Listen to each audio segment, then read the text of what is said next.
சித்த வேதம் 53ஆம் நாள் தொடக்கம். ஆன்ம நேய அன்பர்கள் அனைவருக்கும் ஆத்ம வணக்கம். வேலூர் சித்த வித்தை தவ மையத்தின் சார்பில் நம்முடைய ஞானப்பிதா ஜெகத்சோதி சுவாமி சிவானந்த பரமஹம்சர் அவர்கள் உலக மக்கள் நலன் கருதி உருவாக்கிய சித்த வேத தத்துவத்தை உங்களின் செவிகளுக்கும் சிந்தனைக்கும் பயன் தரும் வகையில் தினம் தினம் வழங்கப்படுகிறது. அதன் தொடர்ச்சியாய் இன்று 53ஆம் நாள் தொடக்கம். அந்த அண்ணாக்கிலிருந்து நேரே மேல் பாகத்தில் மூலஸ்தானத்திற்கு செல்வதற்கு வாயில்களாகிய 2 துவாரங்கள் உண்டு. அந்த துவாரங்கள் வழியாக ஜீவன் கடந்து போனால் மூலஸ்தானத்தில் பிரதிஷ்டித்திருக்கின்ற சிவலிங்கம் காணலாம். அந்த துவாரங்களுக்காகவும் குதம் என்று சொல்லுகிறது. அந்த குதத்திலிருந்துதான் சப்தம் உண்டாகிறது. அது எவ்விதம் என்றால், முன் சொன்ன நமஸ்கார மண்டபத்தில் தூக்கி இருக்கிற மணி அடித்தாகும் மூலஸ்தானத்திற்குள்ளில் போகின்றதும் வெளியில் வருகின்றதும்.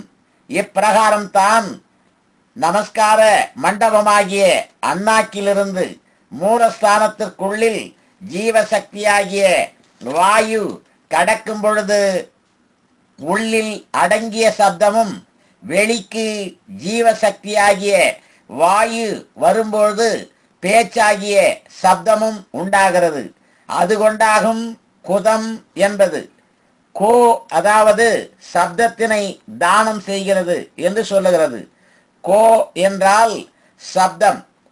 அந்த சப்தம் உண்டாகிறதற்கு முன் சொன்ன அண்ணாக்கின் வழி கூடி 2 துவாரங்கள் மேல் பாகத்தில் இருக்கிறதுண்டு. அந்த துவாரங்களும் மூக்கினுடைய துவாரங்களும் தம்மில் சேர்கிறது புருவ மத்தியத்திற்கு கீழாய் இருக்கிற இடத்திலாகும். அவ்விடம் இருந்துதான் ஆகாச அம்சமாகிய சப்தம் உண்டாகிறது. அதற்கு உதாரணம், மூக்கில்லாதவருக்கு தெளிவாக பேசுவதற்கு முடிவதில்லை. காரணம், முன் சொன்ன துவாரங்களிலிருந்து சப்தம் உண்டாகும் பொழுது வாயு தடையில்லாமல் ஒன்றாய் வெளியினுள்ளில் போகின்றது. அந்த மூக்கு இருக்கும் பொழுது சப்தமாகிய வாயுவிற்கு தடை உண்டாகி அடங்கி தெளிவாய் பேசுகிறது. அது எப்படி எனில், கிராமபோன் என்கிற பெட்டி பாட்டுக்களை நீர் கேட்டிருப்பீர் அல்லவா? அந்த கிராமபோனினுடைய சப்தம் உண்டாகிறது.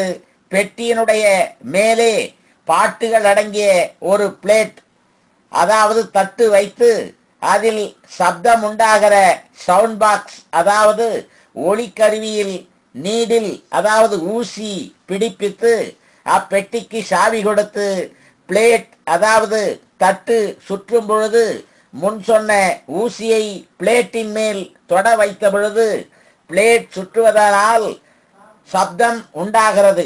ஆனால் அதிலிருந்து உண்டாகிற பாட்டு தெளிவாய் கேட்கிறதில்லை.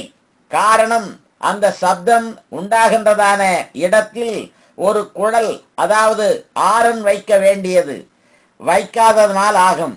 அந்த குழல் வைக்காததால் சப்தம் உற்பத்தியாகும் இடத்தில் அடக்கமில்லாமல் அதிலிருந்து உண்டாகிற வாயு வெளியில் வியாபித்து போகிறது. எப்பொழுது அக்குழல் வைக்கிறோமோ அப்பொழுது மேல் சொல்லிய வாயு அக்குழலின் வழியாய் வெளியினுள்ளில் வருகின்றது. அச்சமயத்தில் அதிலிருந்து உண்டாகின்ற பாட்டுக்கள் சிறு குழந்தைகளும் தெரிந்து கொள்ளத்தக்க விதத்தில் தெளிவாய் கேட்கின்றது. இந்த பிரகாரத்தில் முன் சொன்ன புருவ மத்தியின் கீழே சப்தம் உண்டாகின்ற இடத்திலிருந்து குழலாய் இருக்கின்ற மூக்கினுடைய உதவியால் தெளிவாய் சப்தம் உண்டாகின்றது. அதனால் அண்ணாக்கின் வழியாக மேல் பக்கமாய் இருக்கின்ற 2 துவாரங்களுக்காகவும் குதம் என்று சொல்லுகிறது. உள்ளிலுள்ள இந்த 2 துவாரங்களும் வெளியினுள்ளில் உள்ள கண் 2ம் மூக்கினுடைய துவாரம் 2ம் காது 2ம் வாய் என்றும் கூடி 7 துவாரங்களும் சேர்ந்து 9 துவாரங்கள் ஆகிறது. இவ்விதம் 9 வாயிலுள்ள சேத்திரமாகும் சிரசு. அந்த சேத்திரத்தில் பிரதிஷ்டித்துள்ளதாகும் லிங்கம் அதற்காகும் சிவலிங்கம் என்று சொல்லுகிறது. அந்த சிவலிங்கத்தினுடைய மூலத்திலாகும் சுக்கிலம் இருக்கின்றது, அதாவது புருவ மத்தியத்திலாகும். அதல்லாமல் லிங்கம் மூத்திரத்துவாரம் அல்ல. லிங்கம் என்பது மூத்திரத்துவாரமாயிருந்தால் மூத்திரத்துவாரத்தினுடைய மூலத்திலாகும் சுக்கிலம் இருக்க வேண்டியது. எவ்விதத்தில் யோசித்தாலும் மூத்திரத்துவாரத்தினுடைய மூலத்தில் அல்ல சுக்கிலம் இருக்கிறது. முன் சொன்ன லிங்க மூலத்திலாகும் சுக்கிலம் இருக்கிறது. அதற்கு அநேக உதாரணம் இருப்பதும் அல்லாமல் புணர்ச்சி சமயம் சுக்கிலம் இடகுகிறதை கொண்டும் தெரியலாம். அந்த விவரத்தை பற்றி முன் 4ஆம் அத்தியாயத்தில் விவரிக்கப்பட்டிருக்கின்றது. இதுவும் அல்லாமல் ராமேஸ்வர பிரதிஷ்டை என்று சொல்லுகிற ஒரு சித்திரப்படம் காணுகிறதுண்டு. அந்த படத்தில் ஒரு சிவலிங்கமும் அச்சிவலிங்கம் பாதாளத்திற்கு தாழ்ந்து போவது கொண்டு அப்படி போகாதிருப்பதற்கு வேண்டி பார்வதி அதை கட்டி பிடித்திருப்பதாகவும் காணப்படுகிறது. அது உண்மையே ஆகும். நம்முடைய புருவ மத்தியத்தில் பிரதிஷ்டித்த சிவலிங்கம் அதற்கு கீழாக உள்ளதான பாதாளத்தில் சப்த ரூபமாய் தகித்து, அதாவது எரிந்து நசித்து போகாமல் பிடித்து நிறுத்துவது குண்டலினி சக்தியாகும். அந்த குண்டலினி சக்தியாகும் முன் சொன்ன பார்வதி. தவிர மேல் சொன்ன சித்திர படத்தில் உள்ள சிவலிங்கத்தினுடைய மூலத்தில் வெளுத்த வர்ணத்தில் நாகர பாஷையில் ஓம் என்ற ஓர் எழுத்து எழுதியதாய் காணுகிறது.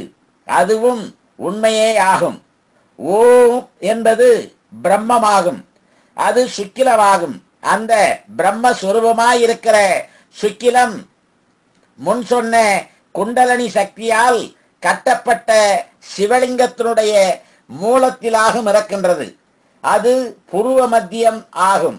இவ்விதத்திலாகும் சேத்திரம், அதாவது கோயில், பிரதிஷ்டை முதலியவைகளுடைய நிலைமைகள்.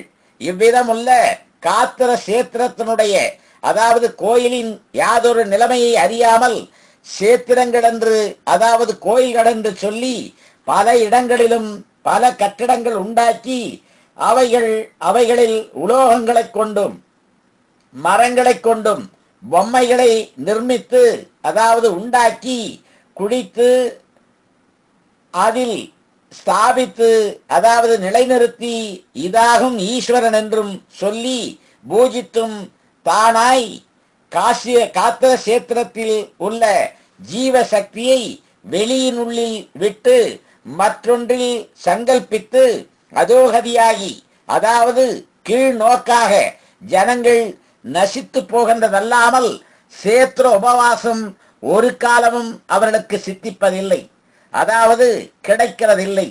சேத்திர உபவாசம் கிடைக்க வேண்டுமென்றால் முன் சொன்ன காத்திர சேத்திரத்தில் ஜீவன் உபவசிக்க வேண்டும்.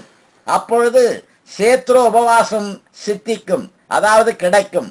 அவ்விதம் யார் ஒருவர் செய்கிறார்களோ அவர்களுக்கு ஜீவன் ஊர்த்துவ கதியாகி, அதாவது மேல் கதியாகி மேல் சொன்ன சிவலிங்கத்தில் போய் சேர்ந்து எல்லா அறிவும் சித்தித்து தன்னில் லயித்து தானாய் தன்மயமாய் கைவல்யத்தை அடைகிறது. அதுவுமல்லாமல் தாங்கள் ஈஸ்வர சேவை செய்வது ஈஸ்வரனோடு சேர வேண்டியதற்கோ அல்லது வேறுபட்டு போக வேண்டியதற்கோ, ஈஸ்வரனோடு சேருவதற்கு வேண்டி ஈஸ்வரனிடத்தில் சேர வேண்டுவதான தாங்கள் சேத்திரத்தில், அதாவது கோயிலில் போய் எங்கே நின்று ஈஸ்வரனை கும்பிடுகிறீர்கள்? சேத்திரத்தில், அதாவது கோயிலில் சென்று மூலஸ்தானத்திற்கும் கர்ப்ப கிரகத்திற்கும் வெளியில் நின்று கொண்டாகும். அப்பொழுது மூலஸ்தானத்தின் உள்ளிலோ கர்ப்ப கிரகத்தின் உள்ளிலோ தாங்கள் கடந்து போக முடியுமா? முடிகிறதில்லை. அதனுள்ளில் குளித்து ஸ்தாபித்துள்ள பொம்மைகள் எதனால் உண்டாக்கப்பட்டதாகும்? கல், மரம் முதலியவைகளை கொண்டாகும். ஆனால் எவ்வளவோ ஜனங்கள் மிதித்து நடந்து தேய்ந்திருக்கின்றதும், எவ்வளவோ ஜனங்கள் அதன் மேலிருந்து மலம் கழித்து உள்ளதுமான கல்லிலிருந்து ஒரு துண்டை வெட்டி எடுத்து கல் கொத்தன் அதை இப்புறம் அப்புறம் திருப்பி மிதித்து உட்கார்ந்து பொம்மையை உண்டாக்கி அதை கோயிலில் மூலஸ்தானம் என்ற இடத்தில் குழித்து சாபித்ததனை, அதாவது நிலைநிறுத்தியதனை நாம் தொடக்கூடாது என்றும், அதை ஸ்தாபித்துள்ள தலத்தினுள் நாம போகக்கூடாது என்றும் இருக்கிற பொழுது நாமெல்லாம் எப்பொழுது எந்த காலத்தில் ஈஸ்வரனோடு சேர்வது? நன்று. நாளைக்கு தொடர்வோமா? ஆத்ம வணக்கம்.